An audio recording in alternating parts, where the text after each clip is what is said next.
here. It's so nice to have such a great group. And I'm glad that you could join us tonight to listen to someone who I deeply respect and admire, and one of the most creative and energetic agents of change that is in our generation, and that's Paul Engler. So we're so glad to have Paul here. But Mark's going to introduce him in a minute, and but I wanted to start with some of the things that are happening locally. And so Stephan Sommer is with the Northern Arizona Climate Change Alliance, and there's an upcoming event this Saturday. So go ahead, Stephan, and tell us about it. Thank you very much, Sandra. Well, so yeah, we're trying to get a lot of people, as many people as possible, out for a protest. It's our monthly protest. It's in front of City Hall, right along Route 66. So we interact with a large number of folks who come by. And the message is, love your mother, save the earth. There's no planet B. And overall, NAZCCA works to encourage the City Council to develop, pass, and implement climate policies that are good for us. So this is just one of our many events, and we hope that y'all can come out and join us. We had a great turnout for the 2 Earth Day events over the weekend. Oh, good. And this should be another good gathering. If you don't have a sign, we've got lots of extra signs, including our big banners. But if you want to make a sign, it's on the theme of planet Earth, love your mother, since it's Earth Day. And what time, Paul? Sorry. Or Paul. And it goes from 10. What time, Stephan? from 10 o'clock until 2 o'clock. Great. Okay, great. Thank you. Thanks for organizing that. And Kim Curtis, who is heading up the Arizona Divestment Project, is going to give us an update on how things are going with that important work. So Kim. Oh, you're not, you need to unmute. Got it. Okay. Can you hear me? Mm-hmm. Yes. Okay. So we are now called Fossil Free Arizona with an exclamation mark. And this project developed out of the first 3.5% project. Our purpose is to honor the earth and its peoples by doing everything we can to stop the money pipeline to the fossil fuel industry. Our ambition is to develop a statewide campaign, and to do that, we're building a network of allies and supporters in our local communities. And so we have decided to start with faith institutions to get them to divest, but also to move their banking out of the top dirty banks that fund the day-to-day operations and the expansion of the fossil fuel industry. We've been working very steadily, meeting every other week since December. We started as 4. We now have a core group of 15 with another 5 students that I recruited from NAU. We are learning how to work together. We're educating ourselves, and we're starting to develop campaigns. So yeah, I just want to say, if anybody, after you hear me talk a little bit more about those campaigns and what we're up to, if anybody wants to join in, we need all kinds of people, including disruptors, since that's the topic, one of the topics of the conversation tonight. So we've gotten so far, we've been working with faith institutions in Flagstaff, and that's a very receptive group on the whole. And thus far, we've gotten commitments from one institution to divest, and from 2 others to move their banking out of Chase, both bank with Chase. And we're finding that most people don't really even think about where they bank. So it's also an educational process. We also have a Move Your Money campaign with the city and the county. Neither of them have investments in fossil fuels. We found that out, but both bank with one of the world's top dirty banks. And so next week, we'll be presenting petitions to the city council to get on their agenda to demand that the city move its banking out of Wells Fargo. And we'll need to pack the chambers when that comes up on the agenda, which we hope will be sometime late May or in June. And so, we'll be calling on all of you. The county Board of Supervisors yesterday just renewed its 3-year contract with Chase. And after they made the vote, I was able to make a public comment. It was the first public comment that Fossil Free Arizona has made. And just to let them know that we know this contract can be canceled at any time, and we are in this for the long haul, and we object, and we will be pressing them to find an alternative and working with them to do that. The county treasurer, by the way, for those of you who are in Flagstaff, Sarah Benatar, is awesome. Awesome. She's an ally, absolute ally. The Fossil Free NAU students have done a really good job this semester of reviving that failed earlier movement. Tomorrow they have a meeting for the first time with a very sympathetic foundation board member. And that board is the board that would make the decision to divest. And they've also had a very sympathetic conversation with the president. So they're really rocking and rolling. And then the last thing I want to say is that we are, this is our ambition is to have a statewide campaign, and we're working on what those targets might be. But widening our circles is absolutely important. So we made the decision to become an action team of NAZCCA, which works in many communities in Northern Arizona. We also have interfaith connections across the state with the Industrial Areas Foundation affiliates. And this, through the students, we now have connections with people at ASU, U of A, and also with a Tucson climate group. So there's a lot more to do on that score, like a lot more to do. So put your contact info in the chat if you're interested. We need everyone. Thank you. Well, and Kim, before you go, put your email address in the chat so everybody can reach out to you to join. Will do. Thanks.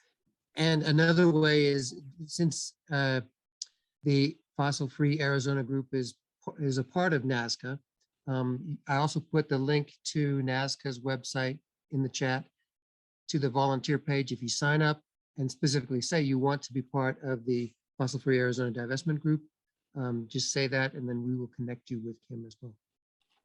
Great. Oh, great. Thank you both very much. A number of years ago, right after President Trump was elected, Sandra organized a citywide reading group around the book, This is an Uprising.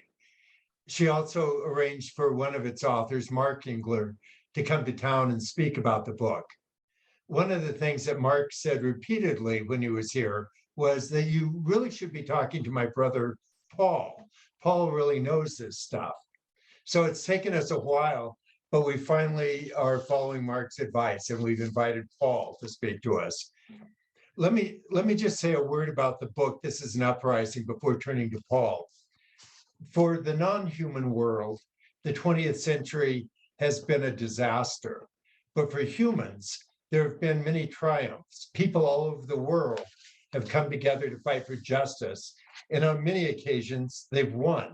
India got its independence from England. The rights of Black Americans have been expanded. South Africa moved away from apartheid. The rights of gay and transgendered people have been advanced, and so on. Real progress has been made. Mark and Paul's book celebrates these successes and analyzes the strategies these movements employed. All of these movements were nonviolent, but all were deeply disruptive in various ways. Our culture is still in need of radical transformation. Much of what is lost forever, but there is still work to be done if we are to avert complete collapse. We need to learn lessons from the past, even as we innovate.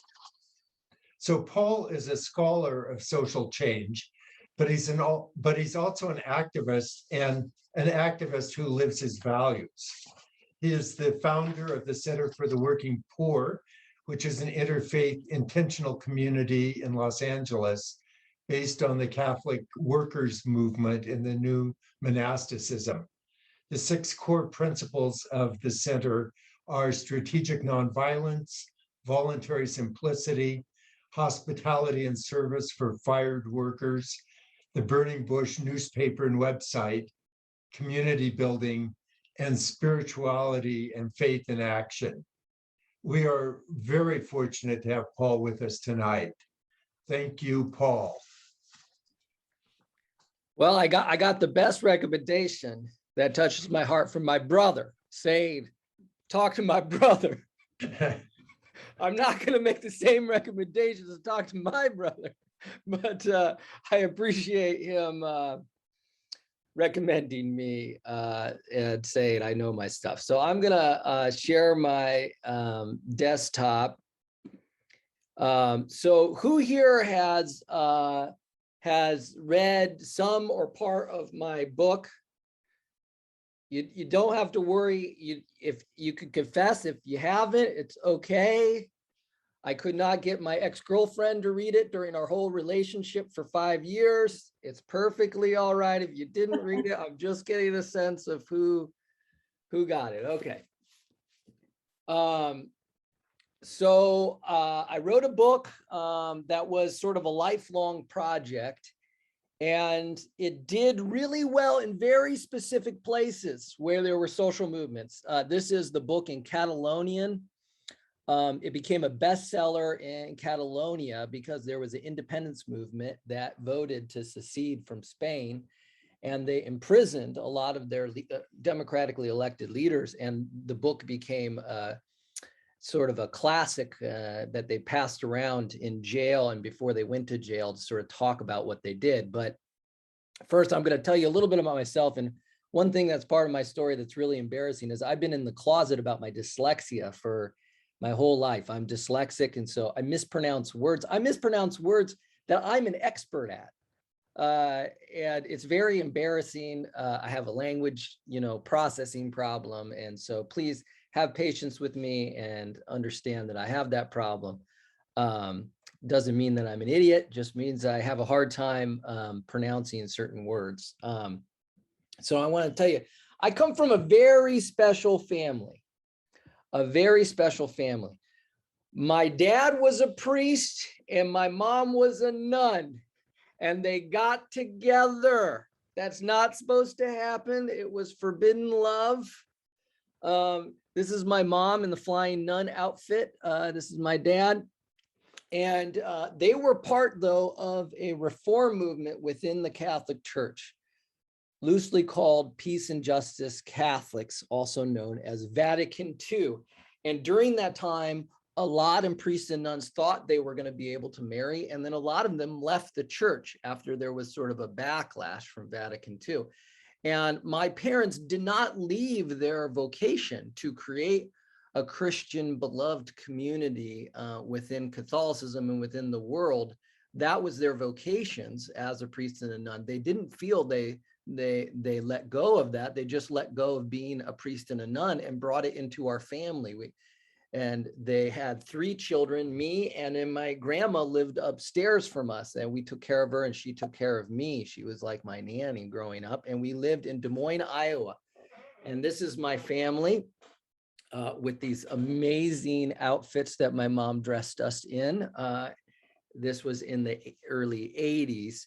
And my family, we grew up in this very special subculture where we were taught a countercultural Christianity of liberation theology, where we believed in a Jesus that taught that the last shall be first and the first shall be last, that the kingdom of God was elevating marginalized voices, where we would go to soup kitchens to feed the poor when we were little, and we would go to picket lines, and we would participate in Latin American solidarity movements to protest the wars of US imperialism in Latin America. We would, even though I was so young, I didn't really understand politics. My dad would use us as slave labor to distribute leaflets for the Jesse Jackson campaign. So we were always involved, and we were involved even in how our family ran. We had a special family. We knew we were Englers, that's my last name, and how we were disciplined, how we participated. My dad wanted us to participate in all aspects of decision-making in the family. So even when we would, every day we had a lot of structure, we would pray together right after before every meal. And my dad wanted us all to pray and say, what are you grateful for? Even when I was like 4-year-old, and all I could say was, I am grateful for Spider-Man. And that was my prayer to God. And my dad was like, yes, it's good participation. Good, good. God wants to hear that. So we, this very special family was very close in lots of ways.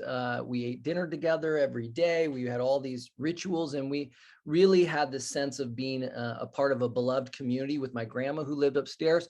We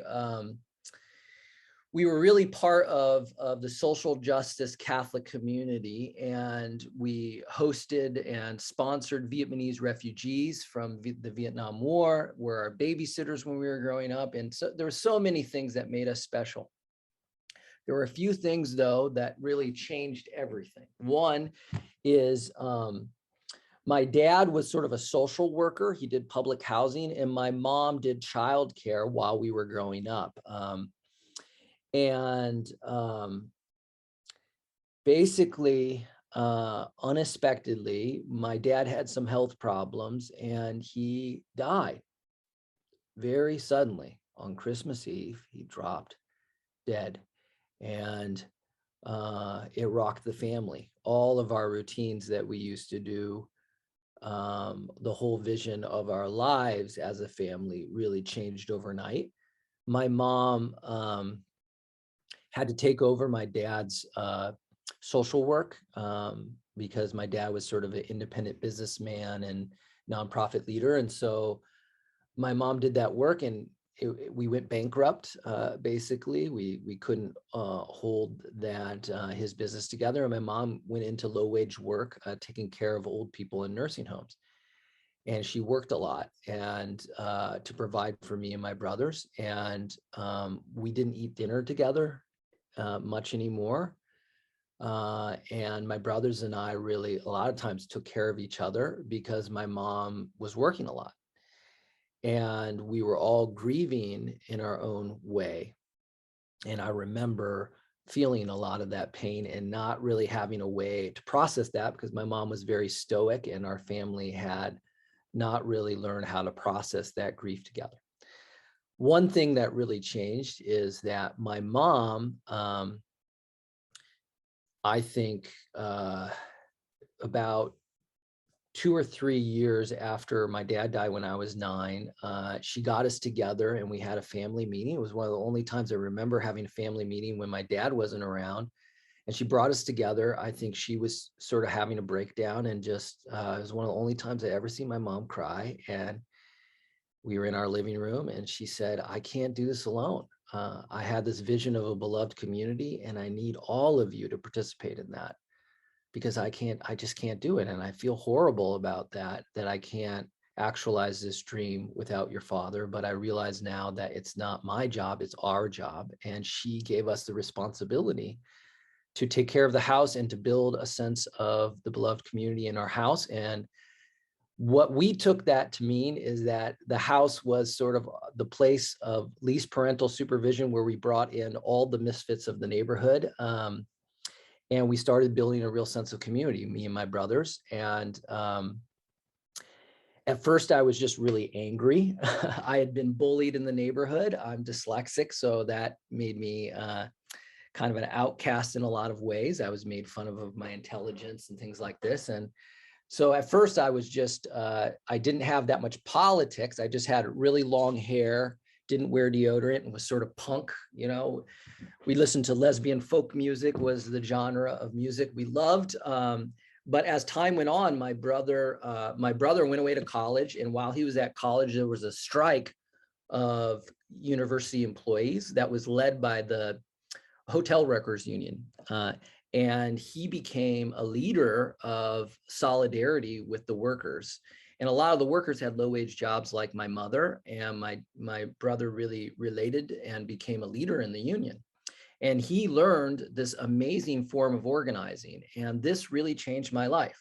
I went all the way from feeling anxious and depressed in my middle school years to being taking over the high school student government on a people power platform.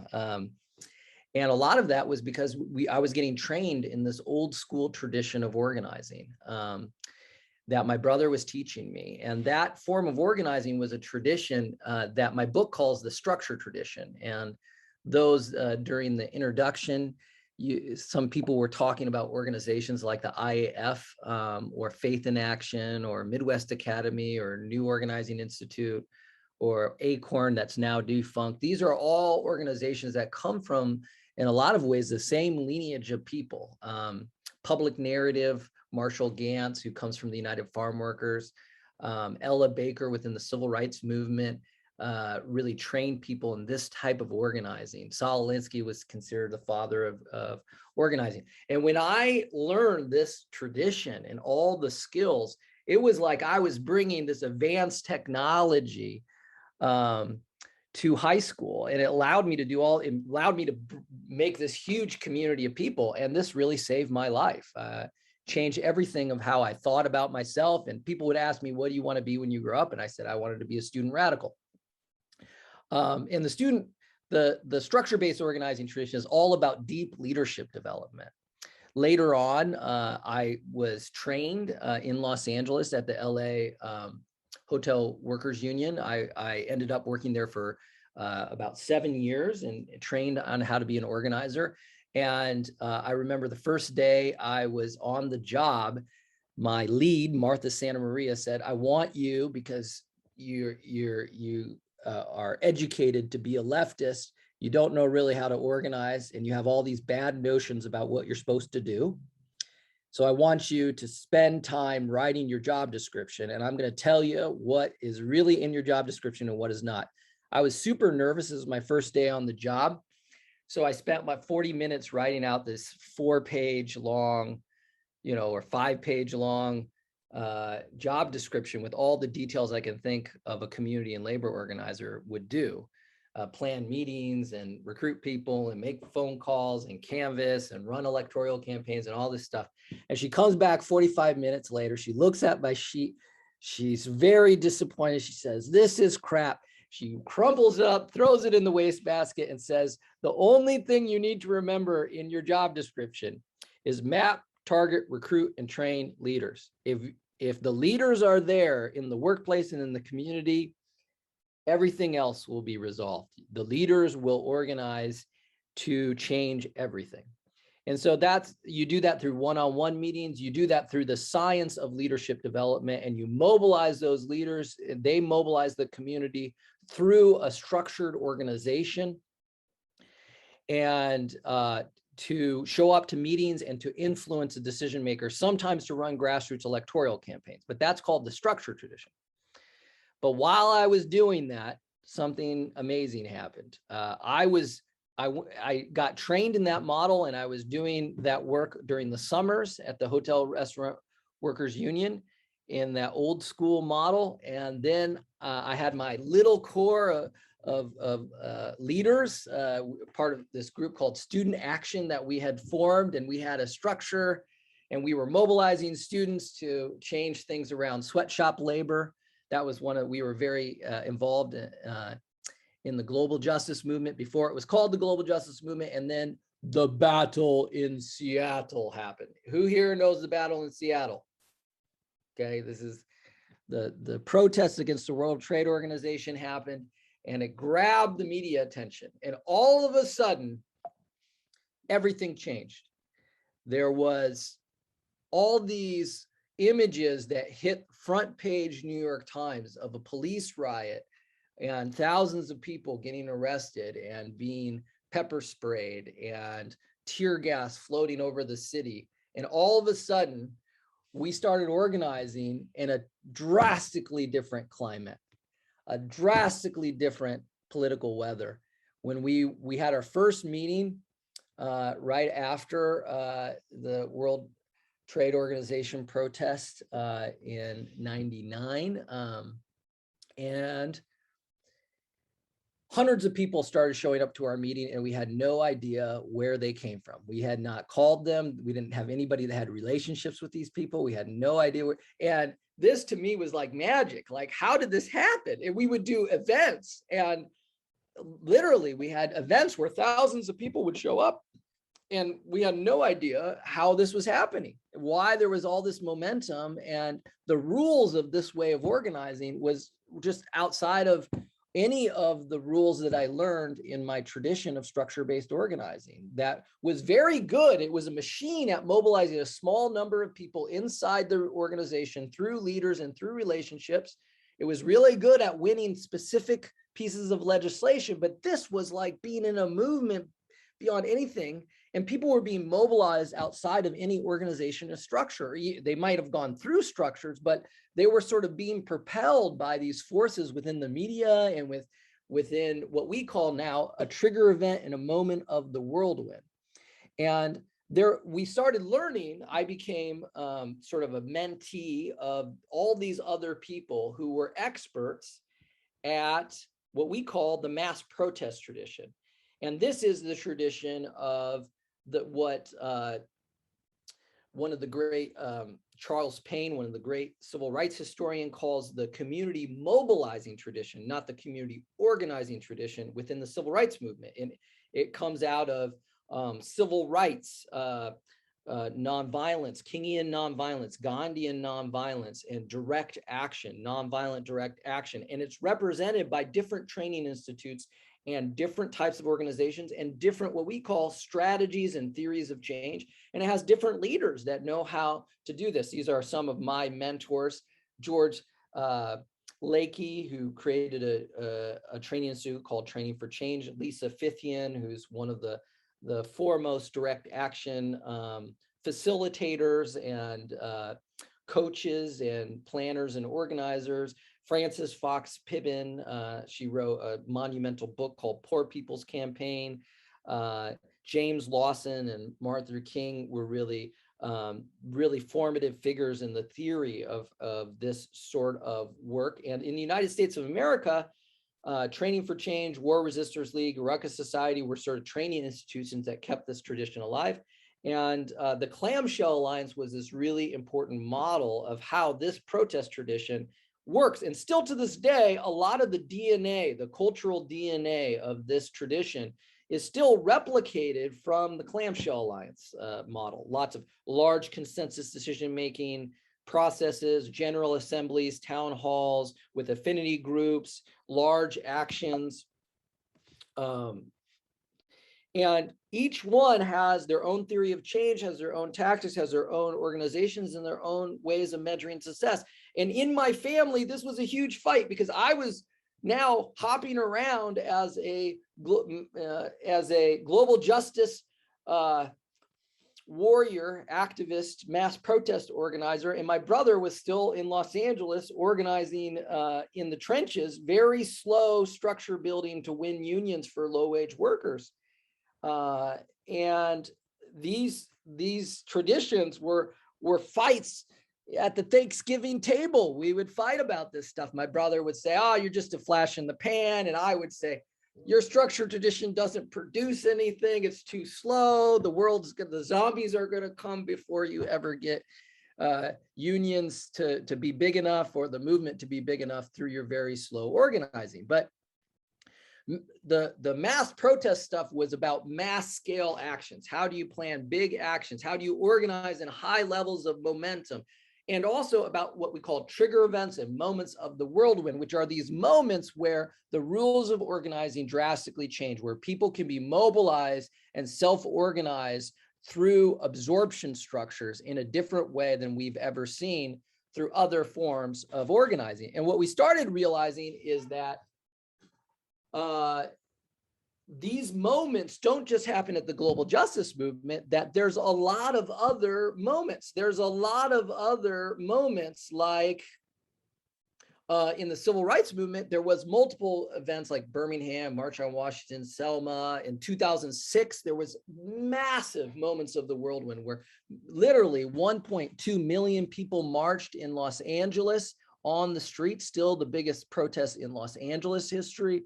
There was a general strike on May 1st, and it happened in a 3-month period. There was amazing levels of mobilization during the Occupy movement, during Black Lives Matter. These were all moments of the whirlwind and trigger events. And these things drastically change public opinion. There's more change that happens in these trigger events than happens a lot of times in decades. This is a Gallup poll that shows public opinion changes over a, like a 60-year period. And you can see trigger events dramatically change public opinion, more so than lots of other things.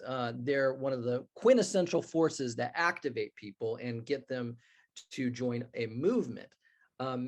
So mass protest movements and trigger events is what generally creates movements. So we said, what we need, because we were in these mass protest movements and then they fell apart.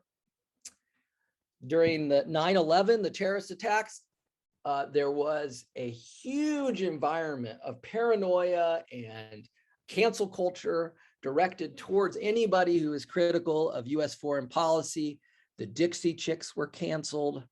Bill Maher was canceled for saying things against the government. There was a lot of paranoia. There was tons of government surveillance of activists. The momentum of the global justice movement died almost overnight, and the movement felt like it didn't exist, and we didn't have the power to mobilize anybody anymore. Lots of people wouldn't show up to meetings anymore.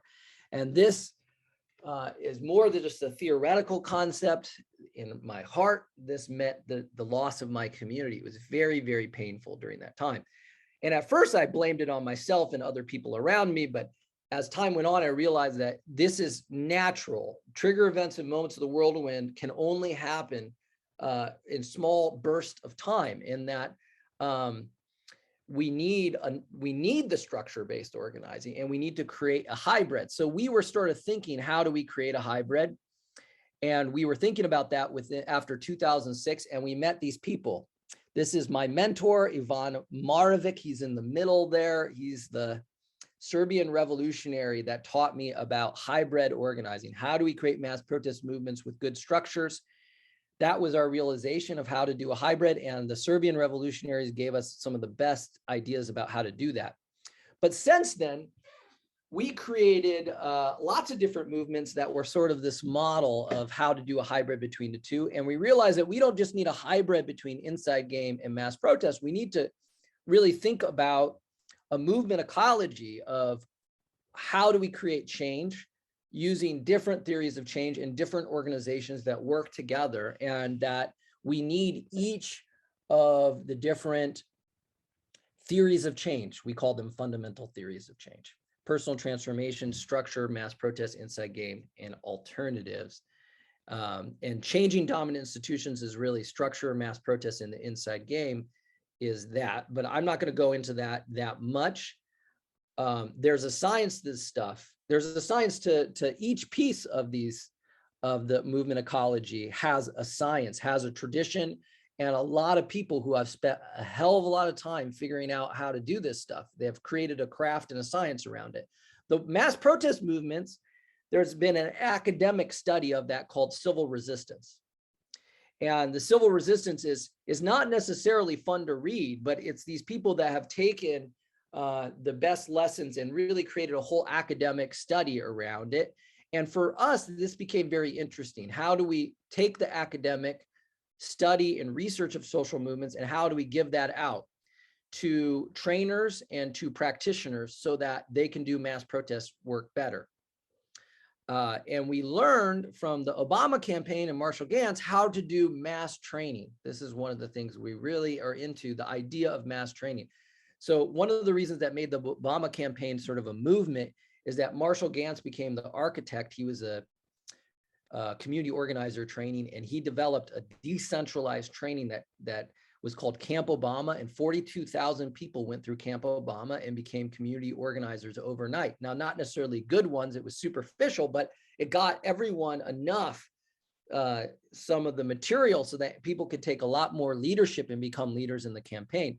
And this was replicated by my friend and work partner who runs INE. He did the same thing, created a mass training program for the DREAM movement for undocumented students, and they trained 8,000 people in weekend trainings to train them in organizing, and then even more trainings to upgrade them and to train them. So this was a different form of training and leadership development than I had learned in structure-based organizing.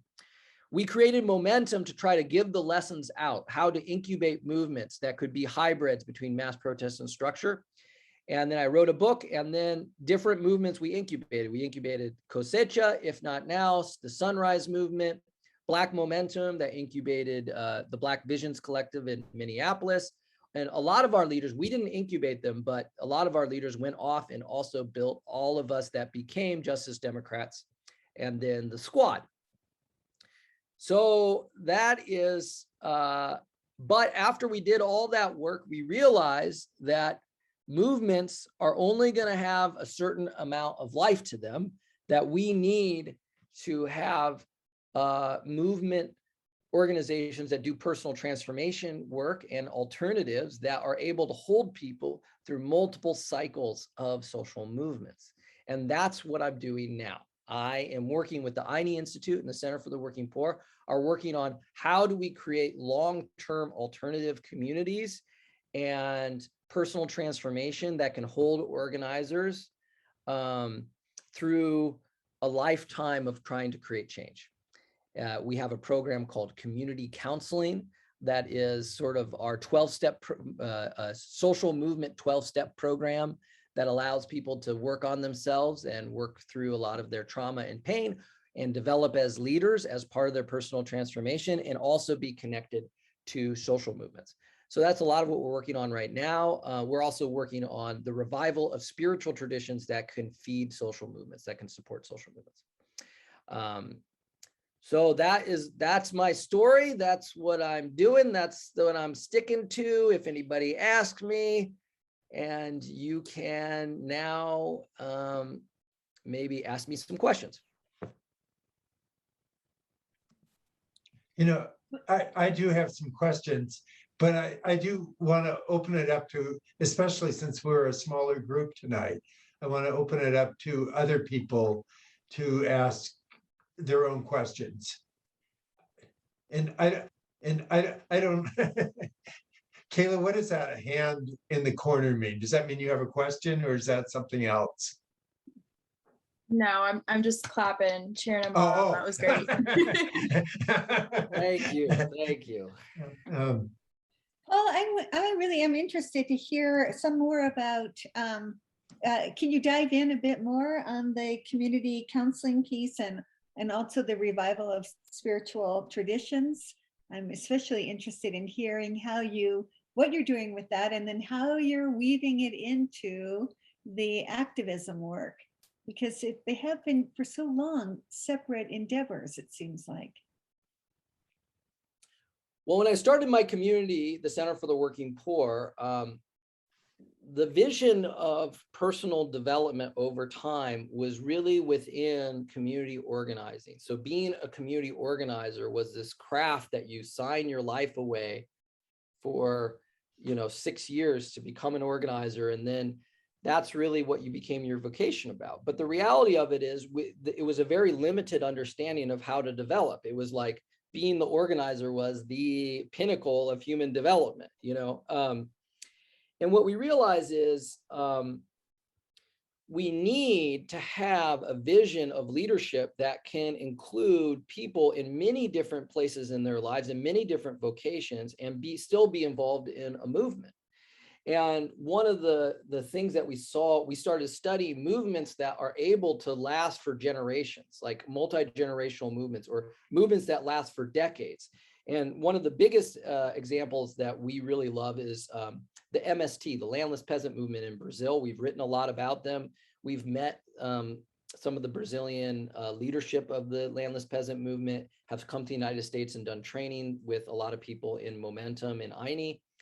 And what we realize is the cornerstone of that, and also the Gandhian movement, the Indian independence movement in India, is that the cornerstone is they had a vision of individual development, of what it meant to be a movement leader that was encompassing of many aspects of their life that could hold people, and was connected to mystical visions of stage development, of becoming a better and better person, and how that was interrelated to being a movement leader and constantly growing and developing, and that our movements weren't really good at doing that. We were good at training people to be activists, but we weren't really good at giving them a vision of how to be a leader for a long time and develop. And we realized that this was a real problem with the movements that we incubated, is after 6 years, people would get burnt out and they would go into professionalized lives within nonprofit organizations. And really, no offense to that, but they would do that so that they can make sort of money and buy into a more middle-class professional lifestyle. And a lot of times that isolated them from being part of a movement. So we were like, how do we create, like the MST or the Gandhian movement, masses amounts of people that are well educated and keep on developing? And so one of the things we realize is that we need models of personal development that isn't separate from the movement. So a lot of people go to 12-step, they go to Codependence Anonymous or Alcoholics Anonymous, or they go to what's called reevaluation counseling, also known as co-counseling. Who here has ever experienced reevaluation counseling? It was prominent especially in the 60s and the 70s. A lot of different movement leaders did that form of mutual aid counseling. But we realized we needed a program that movements could integrate into their culture and help them make a healthy culture and develop leaders by taking some of the best practices of 12-step, of mutual aid counseling, of psychotherapy, and have these groups embed community counseling in the social movements.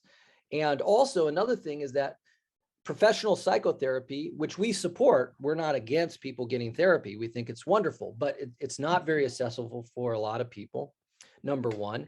And number two, the vision of a lot of professional psychotherapy is very individualist. It blames the individual for the psychological problems that people have, which I believe that, the reason why many people, a huge portion of the society, has mental health problems is because we have a cultural crisis that's tied into the environmental crisis, that's tied into the economic crisis, that's tied into the political crisis of our world.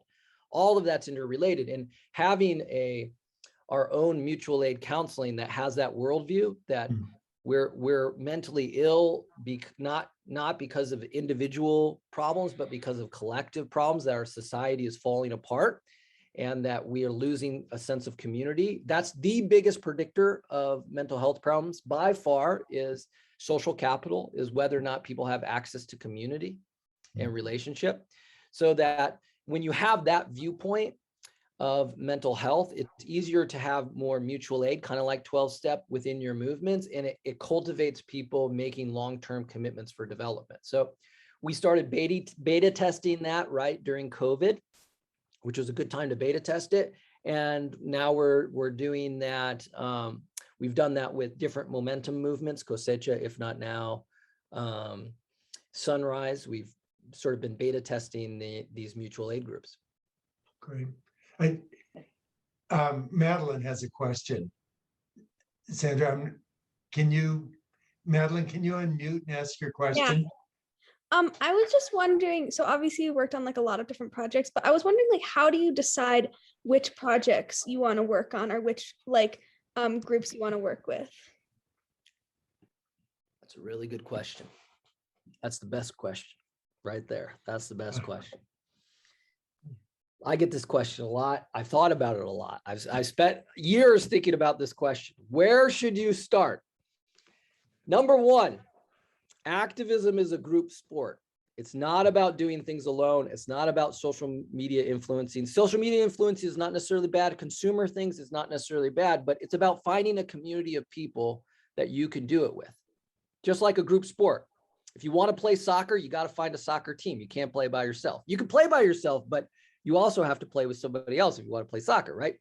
So the most important thing is that you have a community of other people. And a lot of times that means having a community of people that feel the pain and suffering of a specific cause that you can relate to and be in community around.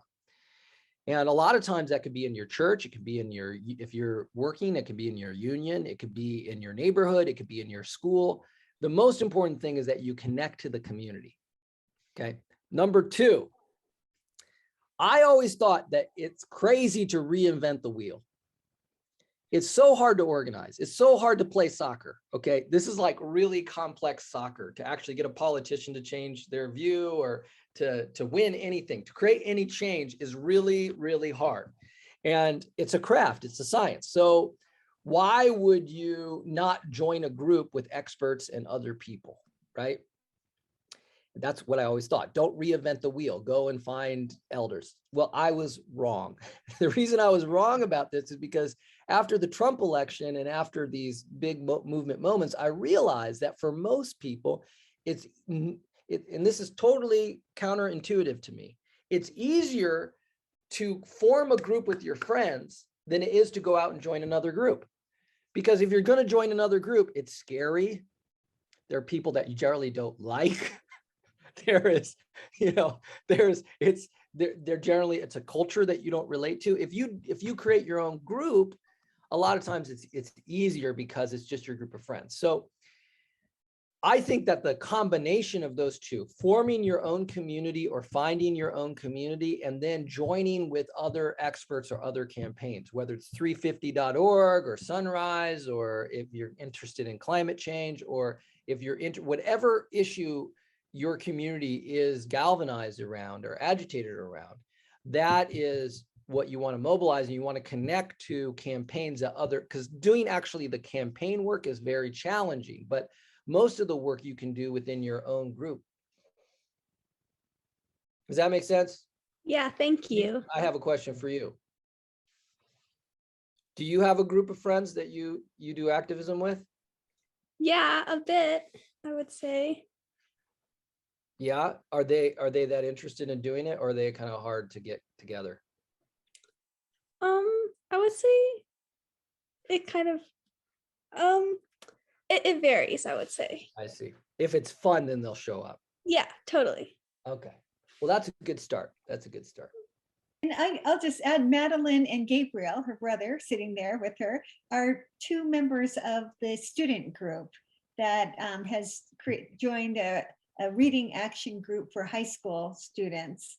And so we're really so glad Madeline and Gabriel, and I think Aka is on and Anika is on too. And we're looking forward to you guys, doing projects in your schools and really, doing exactly what Paul is talking about. Getting a bunch of friends together and doing some cool things. This question, what do we do when social media indicates that the far left and far right are composed of the same sector, the upper white middle class? Mass protest organizing and trigger events are a lot of times led by what we call attractional organizing. Okay, people are attracted to it. Structure-based organizing is relational. People don't, so the story of how people get involved in community organizing is generally, their narrative goes like this. I had a lot of issues in my workplace. I was totally screwed over by working at Disneyland, and the middle management was totally oppressive and yelled at me every day. I went home and cried to my kids, but I stifled my tears at night. And then an organizer knocked on my door and I got empowered. I became a union leader, and I got my coworkers together and we won a union, right? That's the narrative. But for most people, they get involved through, oh, I heard something, or I saw something, I saw a movie, or I saw this thing, George Floyd was murdered, and then there was all these protests and there was in the media, and I just showed up to an action and it was amazing. That's mass protest. People are attracted not through relation.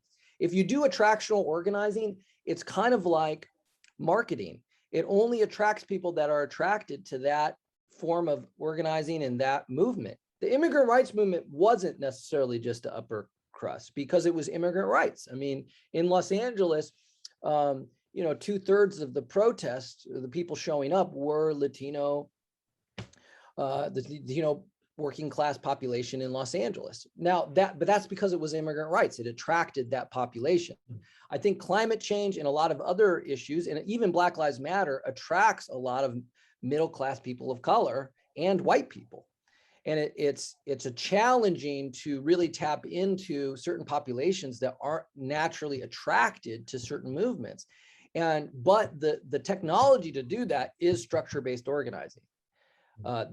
When you're organizing a union, you have to organize people relationally, and you don't get to choose who's attracted. You got to build a coalition and build leadership among everyone who's affected by an issue. So if you're doing mass protest, it's just very hard to do really diverse organizing and really tap into working class communities. But if you're doing structure, it's less hard. You can really make a decision to do that. And that's what the labor movement does. And that's what Faith in Action and a lot of other groups do. So Lynn, why don't you go ahead and you want to read out your response? Oh, you're muted, Lynn. Now you'll probably hear my dog bark too. No, but what I'm taking from this is that we have to specifically reach out to people in different communities with the issue at hand. And if we don't do this, we're likely to reify our own group. That is true. That is true. And also we have to be less hard on ourselves. It's like, it's very hard to create that level of diversity when you're doing attractional organizing. So, you know, some of it is like, it's okay, even if you only have a small section of the population at first, or, you know, it's okay. It's just, you're right that, you know, we have to try to organize and build broader coalitions. And a lot of that doesn't just happen with social movements around climate change or around one issue. A lot of it has to do with creating multiracial coalitions to take political power, like the Squad or the Justice Democrats do. And then that way it's a lot easier to do multiracial coalitions because everyone is concerned about having state power to have social services and regulation that affect all of our lives. Paul, you would think that that would be so true about climate change, but in fact, it sounds like, you know, it's so difficult to get many people to engage on this very urgent issue. And I'm wondering what your thoughts are on that. Again, it seems self-evident to me, evident that, you know, climate change is going to affect everyone and it's going to hit in so many different ways. Yes, but we have to be honest. We have to be honest that the zombies haven't come yet. When the zombies come, they're going to eat everybody. The rich and the poor are going to be more vulnerable to the zombies. It's true. And when I say the zombies, is, to me, zombie apocalypse is a great metaphor for what I think happens when the rich eat the poor, you know, and where you have people that, because of their addiction to resources and stuff, it creates this dynamic where the whole society is collapsing, and it's just a horrible vision of what's going to happen. It's not really the zombies, but I like to say zombie apocalypse is a general understanding of what's going to happen with climate change. But the point is that right now we just have to be honest. Like, it is hitting certain people more than others, but it's not hitting as much as economic collapse because of COVID and massive amounts of people being laid off, or it's not affecting people, or at least they don't see the direct effects of climate change like they do in the economy, or like they do with being over policed in inner city communities, or the criminal justice system, or lots of other issues are more pressing to people right now. That's just a fact. Now, it's not saying it's right or wrong. I mean, because this, if we don't fix climate change and do stuff right now, we're all going to die. But that's doesn't, people don't all feel that equally. Right. Does that make sense? It Yes. makes sense. It makes sense to me. Sandra, I was going to say we're getting very close to 8 o'clock, and Nora had a question that is very similar to the question I was going to ask. So I'm going to let Nora ask it, and perhaps this will be our last question. Well, Nora? yeah, we'll see how it goes. If you get the right answer, Paul, this will be the last question. All right, surprise, it's not Nora, it's Nina. Oh. Hey, Nina. There's a whole party of Yeah, us actually, here watching. Nora is here. This is Nora, the real Nora. Okay. And my question for you, Paul, was you mentioned that a large part of the organizing pie is the sort of like movement ecology, but then there's also a personal growth, which you spoke. I really appreciate what you've said about that so far, but also the alternatives part of the pie you haven't talked about yet. And I'm curious what alternatives are brewing that are most exciting to you right now. Yes. Does that, you know what I'm talking about? Yes, absolutely. So we love the MST, the landless peasant movement. And it has, the numbers, everyone kind of inflates their numbers to make themselves seem bigger, but they say 1.2 million people in the landless peasant movement. And almost all of those people are small organic farmers, okay?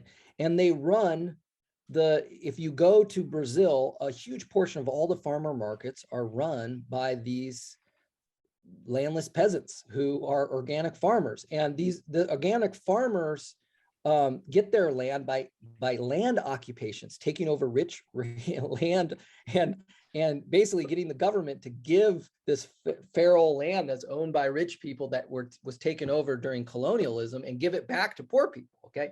And they are a radical force. They're hugely powerful in the political realm. There are mass protests and whatever. What if the woofers, anybody here know woofers? Okay, there's like 8,000 woofers any one summer, right? Do these people show up to protest? They're not like the MST. Like the MST is like the base of the radical political movements in Brazil. And they are in solidarity. They mobilize for homelessness rights. They mobilize for environmental stuff. They are the leaders in alternative and sustainable agriculture. They're the leaders of the labor movement in rural areas. So what I think is that the alternatives in the United States of America have been isolated from the movement ecology. A lot of people think, oh, I do yoga. I'm gonna be the world that I want to see. And they don't really care about changing dominant institutions. And what I think is the most innovative alternative is not water schools or woofing. It's when people are thinking about how to take countercultures and apply them to social change. When they're using counterculture, using sustainable agriculture. And some of the breakthroughs, I don't know if you know the work of Joanna Macy. I love Joanna Macy because I think she's trying to create that bridge, really train people in alternatives to get involved in changing dominant institutions. Now, not everyone has to make changing dominant institutions their primary theory of change, but everyone needs to interact and be supportive of the different. We all need to participate in electoral movements because we need people who are radical in the political system. We need people showing up for Black Lives Matter, regardless of what movement you're in. And so I think a lot of the innovations are people who are thinking about that. There's a group that is organizing yoga studios called Off the Mat. I don't know if you're familiar with this. Carrie Kelly is a friend of mine. I think she's amazing. She's really basically thinking, how do we politicize yoga practitioners and teach them about environmental justice and about whatever. And some people think she's crazy. Like, why are you organizing these middle-class white ladies to care? But I think those are innovative things that we have to be thinking. How do we organize farmer market and organic farmers to be radical and to really participate in social change and changing dominant institutions? Looks like Stephan, go ahead. Well, so I just wanted to ask you, Paul, while we still got you. In NAZCCA, we follow the Marshall-Ganz model, very, very grassroots oriented. And so we formed climate action teams. And if we try to bring in new volunteers to join ongoing climate action teams, and if they have a different idea, then we empower them to form their own climate action team on the theme that's most exciting to them. And I don't know that that's necessarily the best model, but for us in a small community of Flagstaff, where we have a diversity of different interests and ideas, and because climate change affects everything, it seems to me that that's a good approach for getting people empowered to hit the topics they think are most important and that the ones that they're most excited about. Yeah. Well, so we say every organization has a DNA, which we call story, strategy, and structure and culture. And there's lots of strengths and weaknesses through having different types of structure. Decentralized structures are very helpful to absorb lots of people very quickly. But a lot of times decentralized structures are a lot harder to maintain over longer periods of time. That's the strengths and weaknesses of decentralized structures. So I don't really have, I just have a lot of things to say. It's like, if you go in one direction or another, there's not just like one answer. There's people ask me all the time, how do you take the momentum model and use it to organize unions? And I tell them, you don't.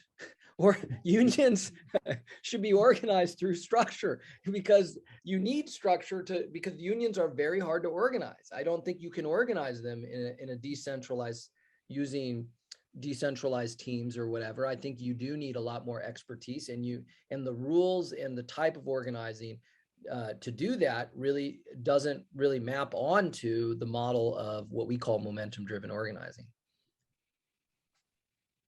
Well, and we may be kind of following what you're suggesting. We now have so many different climate action teams in Flagstaff, Sedona, Verde Valley, Cottonwood, Clarkdale, and Prescott, that we're forming a leadership unit within each of the cities to try to get the climate action teams coordinated with each other, talking with each other.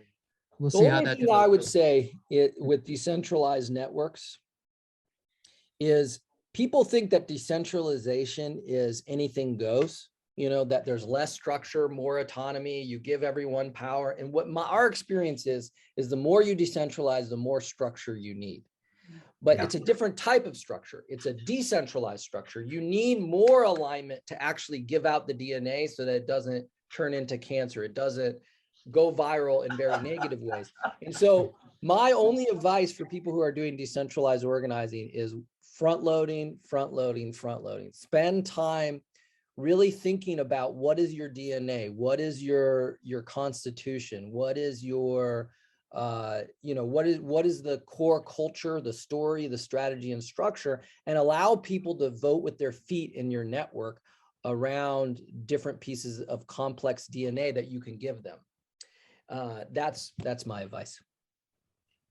Thank you, Paul. I think in many ways we do that, and generally speaking, our story is about reaching beyond the choir. Yeah, we've got a fairly large choir, but we need to reach those folks who aren't part of it. And so we do that in a wide variety of different ways, each targeted to the different demographic that we're trying to reach. Wonderful.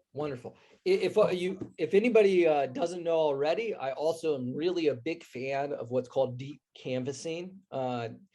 That has it's a school of thought about how to do canvassing in a way around diversity and different political opinion to reach out to people across lots of diversity.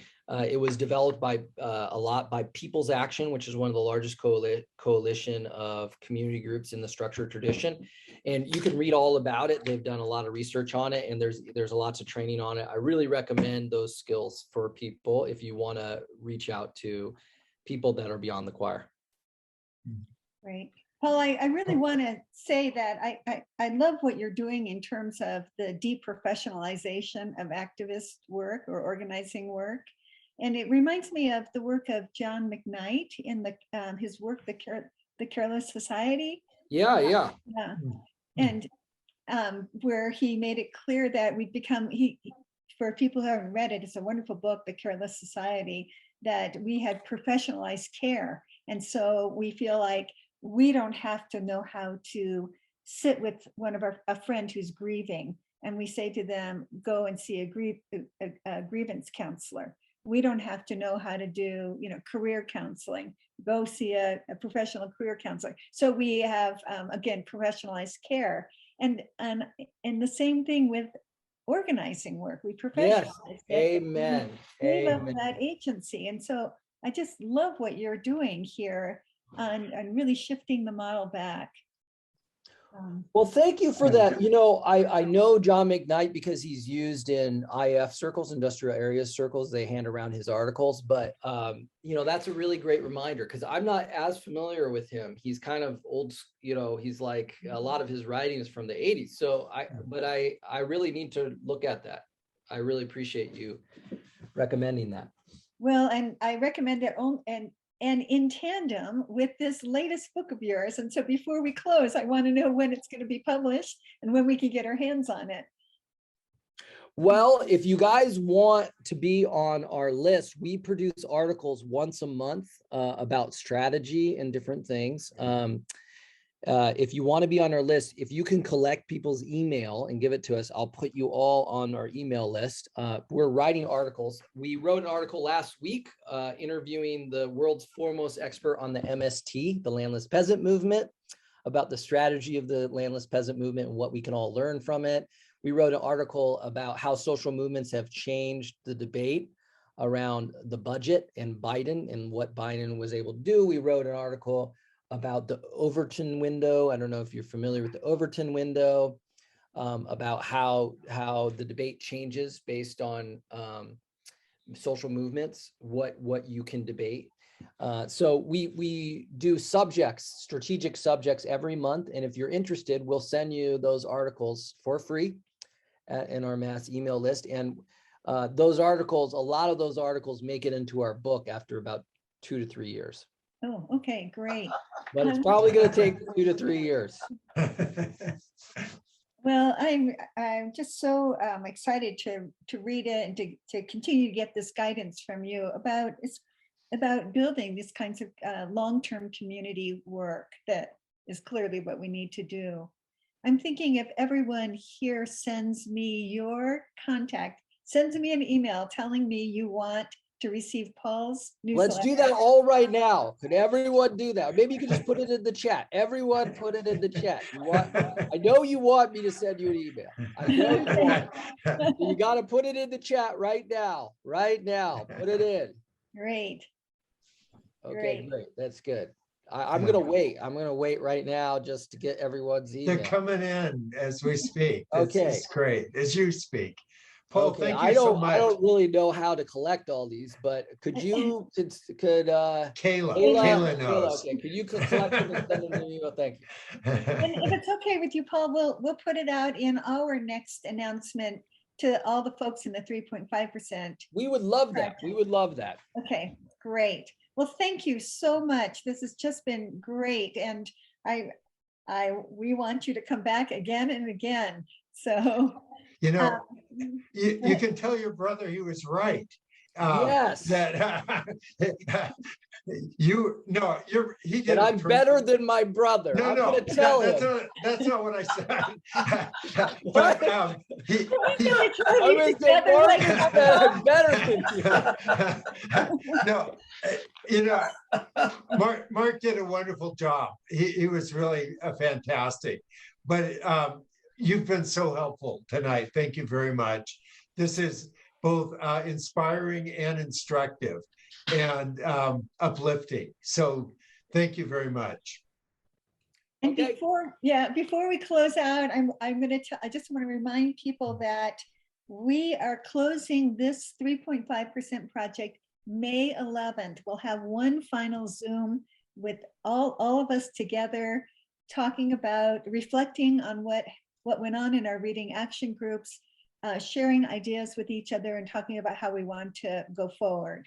And I encourage all of you in your reading action groups to have that conversation ahead of time before the May 11th Zoom meeting, and then bring those ideas forward to all of us, okay? We've got a follow-up to the 3.5, this round of the 3.5% project.